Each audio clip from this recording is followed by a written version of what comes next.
लोकतंत्र के बारे में कहा जाता है जनता का, जनता के लिए, जनता द्वारा चुने गए प्रतिनिधि। ये बात प्रधानमंत्री मोदी के जीवन पर सटीक बैठती है। ये लोकतंत्र की ही देन है कि एक सामान्य परिवार का बेटा आज देश के शीर्ष पर है। श्री मोदी का जीवन उदाहरण है राष्ट्र निष्ठा का, कठोर परिश्रम का, प्रतिकूल हालात में भी धैर्य न खोने का, और यही वजह है उन पर देश का अटूट भरोसा है। उनकी यही शख्सियत 7 वर्ष पहले इतिहास रचे जाने का माध्यम बनी, जब भाजपा के तत्कालीन अध्यक्ष राजनाथ सिंह ने श्री मोदी को प्रधानमंत्री पद का उम्मीदवार घोषित किया। भारतीय जनता पार्टी के संसदीय बोर्ड ने यह फैसला किया है कि श्री नरेंद्र मोदी को आगामी लोकसभा चुनाव के लिए प्राइम मिनिस्ट्रियल कैंडिडेट के रूप में प्रोजेक्ट किया जाए। इस समय सारे देश में जो जनता का मूड है, उस मूड को देखते हुए और साथ ही साथ अपने पूरे कैडर की जनभावनाओं को देखते हुए यह फैसला किया है। श्री मोदी ने भाजपा नेतृत्व को निराश नहीं किया। उन्होंने देश की कमान संभाली और उस पर खरे उतरे। मैं नरेंद्र दामोदर दास मोदी ईश्वर की शपथ लेता हूं कि मैं विधि द्वारा स्थापित भारत के संविधान के प्रति सच्ची श्रद्धा और निष्ठा रखूंगा। मैं भारत की प्रभुता और अखंडता का अक्षुण्ण रखूंगा। मैं संघ के प्रधानमंत्री के रूप में अपने कर्तव्यों का श्रद्धापूर्वक और शुद्ध अंतःकरण से निर्वहन करूंगा तथा मैं भय या पक्षपात, अनुराग या द्वेष के बिना सभी प्रकार के लोगों के प्रति संविधान और विधि के अनुसार न्याय करूंगा। प्रधानमंत्री मोदी ने गुजरात के मुख्यमंत्री पद से लेकर भाजपा के निर्विवाद नेता तक की यात्रा अपने कठोर परिश्रम और राष्ट्र निष्ठा के साथ पूरी की है। उनका व्यक्तित्व चुनौतियों से जूझने और लक्ष्य पर निगाह रखने की गहरी सीख देता है। इसमें अहम भूमिका निभाई है संगठन के दिनों से ही उनके जीवन में शामिल राष्ट्र निष्ठा के व्रत ने, जिसने उन्हें नई सोच दी, नया उत्साह दिया, गरीबों, किसानों, महिलाओं और सैनिकों के लिए काम करने की ऊर्जा दी। यही वजह है कि प्रधानमंत्री के तौर पर लिए गए श्री मोदी के हर निर्णय में दिखाई देता है गरीबों का दर्द, उनके आंसू पोंछने की ललक और राष्ट्र के प्रति अगाध प्रेम। गरीबों के लिए जितना काम पिछले 6 साल में हुआ है और बिल्कुल प्लानिंग से हुआ है, एक चीज के साथ दूसरी चीज, दूसरे से जुड़ी हुई तीसरी चीज, हर चीज की भरपाई हो और गरीबी से लड़ने की उसको ताकत मिले और खुद ही गरीबी को परास्त करके गरीबी से बाहर निकले, उस दिशा में एक के बाद एक कदम अनेक नई पहलें उठाई गई हैं। प्रधानमंत्री के दिल में बसता है गांव, गरीब, किसानों की पीड़ा और महिलाओं का दर्द। हमारे गांव 21वीं सदी के भारत, आत्मनिर्भर भारत की ताकत बने, ऊर्जा बने। श्री मोदी की मान्यता है कि गरीबी दूर किए बिना देश को प्रगति के पथ पर आगे नहीं बढ़ाया जा सकता। जनधन योजना शुरू करने के मूल में प्रमुख रहा उनका यही विचार, जिसके तहत अब तक 40 करोड़ बैंक खाते खोले जा चुके हैं। जब एक विकासशील देश दुनिया का सबसे बड़ा फाइनेंशियल इंक्लूजन कार्यक्रम सफलतापूर्वक चलाता है, सिर्फ 5 साल में 37 करोड़ से ज्यादा गरीबों के बैंक खाते खोलता है, तो उसके साथ बनी व्यवस्थाएं पूरी दुनिया के गरीबों में एक विश्वास पैदा करती हैं। इसी तरह 100 करोड़ के कोष से शुरू किया गया बेटी बचाओ बेटी पढ़ाओ अभियान इसकी अगली कड़ी है। सदियों से धुएं में घुटती रही महिलाओं की जिंदगी को उबारने के लिए उन्होंने उज्ज्वला योजना लागू की। ये देश के लिए गर्व की बात है कि इस योजना के अंतर्गत करीब 8 करोड़ गैस कनेक्शन दिए जा चुके हैं, जिससे दूर दराज गांव देहात तक की महिलाएं अपनी रसोई में राहत की सांस ले पा रही हैं।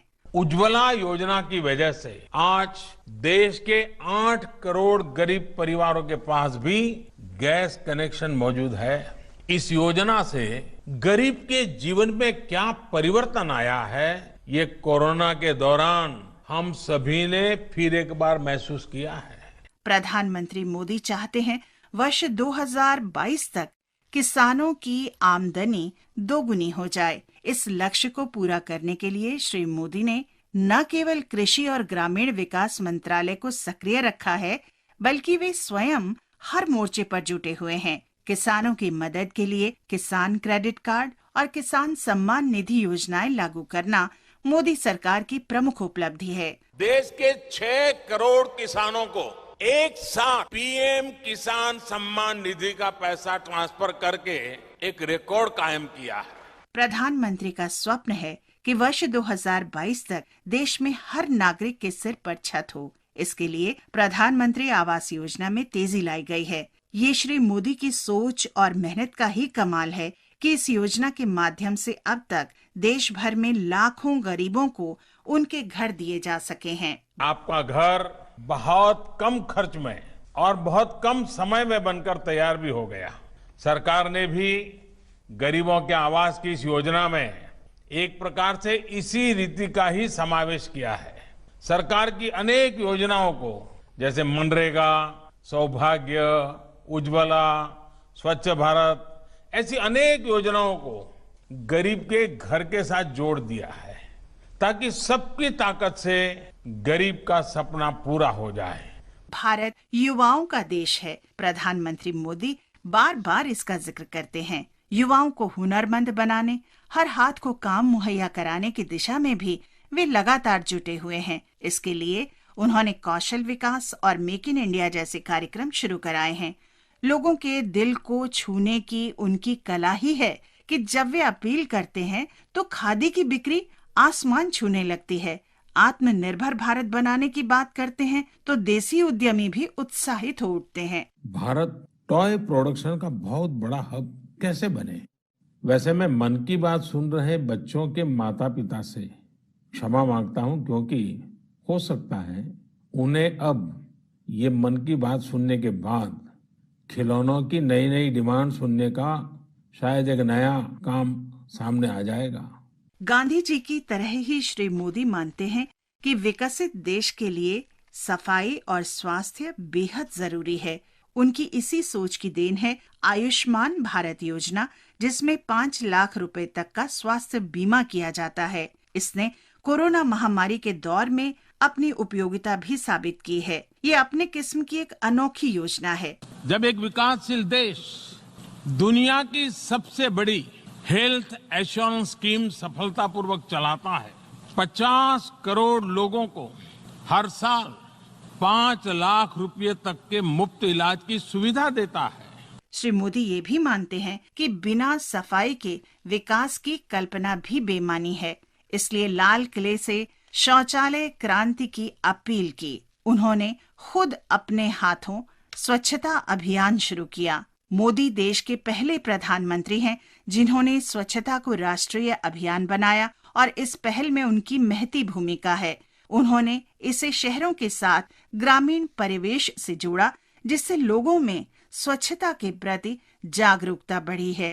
सिर्फ 5 साल में 11 करोड़ से ज्यादा शौचालय बनाकर अपने देशवासियों को देता है, तो उसके साथ बनी व्यवस्थाएं पूरी दुनिया को एक प्रेरक संदेश देती है। इसी तरह नमामि गंगे परियोजना गंगा और उसके परिवेश की स्वच्छता के लिए उनकी अटूट श्रद्धा का प्रतीक है। नमामि गंगे मिशन के तहत बिहार सहित पूरे देश में 180 से अधिक घाटों के निर्माण का काम चल रहा है। इसमें से 130 घाट पूरे भी हो चुके हैं। देश में गंगा किनारे कई जगहों पर आधुनिक सुविधाओं से युक्त रिवर फ्रंट पर भी काम तेजी से चल रहा है। पटना में तो रिवर फ्रंट का प्रोजेक्ट पूरा हो चुका है। मुजफ्फरपुर में भी ऐसा ही रिवर फ्रंट बनाने की परियोजना का शिलान्यास किया गया है।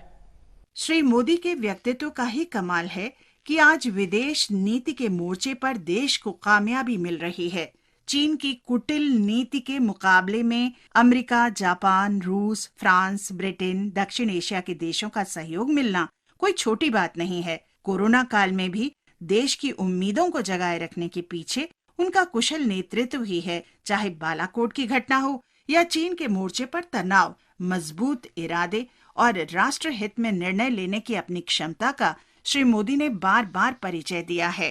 भारत जिन विषयों को उठा रहा है, जिन नए वैश्विक मंचों के निर्माण के लिए भारत आगे आया है, उसका आधार वैश्विक चुनौतियां हैं, वैश्विक विषय है और गंभीर समस्याओं के समाधान का सामूहिक प्रयास है। श्री मोदी को दिन रात काम में जुटे रहने की इतनी ऊर्जा और प्रेरणा आखिर कहां से मिलती है? श्री मोदी योग के सच्चे साधक हैं। योग को दुनिया भर में प्रतिष्ठा दिलाने में बड़ी भूमिका निभाने वाले श्री मोदी कर्मयोगी हैं। योग की अनेक विधियां हैं, अनेक प्रकार के आसन है।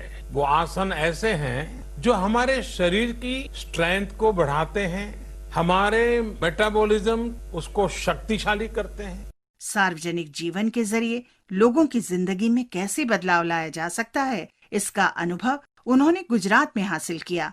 उनके कठिन परिश्रम और दूरदृष्टि की बदौलत ही उस गुजरात विकास मॉडल की ख्याति बढ़ी जो पहले सूखा और बाद में भूकंप से तबाह हो गया था। श्री मोदी बतौर प्रधानमंत्री दूसरी पारी में लोगों का जीवन स्तर सुधारने के लिए दिन रात एक किए हुए हैं। भारत ने ये तय किया है कि आने वाले 5 वर्षों में हम अपनी इकोनॉमी के साइज को 2 गुना करने का प्रयास करेंगे। उनकी सोच युवाओं जैसी है। तकनीक और सोशल मीडिया का इस्तेमाल लोगों के दिलों तक पहुंचने का उत्कृष्ट माध्यम है। मैं अपने रेहड़ी पटरी वाले साथियों से अपील करता हूं कि वो अपना ज्यादा से ज्यादा लेन देन डिजिटल करें और पूरी दुनिया के सामने एक नया उदाहरण प्रस्तुत करें। हमारे जो खाने पीने का व्यवसाय करने वाले साथी हैं, जिसको हम स्ट्रीट फूड वेंडर भी कहते हैं, उनको ऑनलाइन प्लेटफॉर्म देने की भी योजना बनाई गई है। गांधी जी और अटल बिहारी वाजपेयी के बाद श्री मोदी का व्यक्तित्व ऐसा है जिनकी आवाज पर करोड़ों दिल उत्साह से भर उठते हैं। हमारे उपनिषदों में, हमारे शास्त्रों में अक्षर ब्रह्म की बात कही गई है।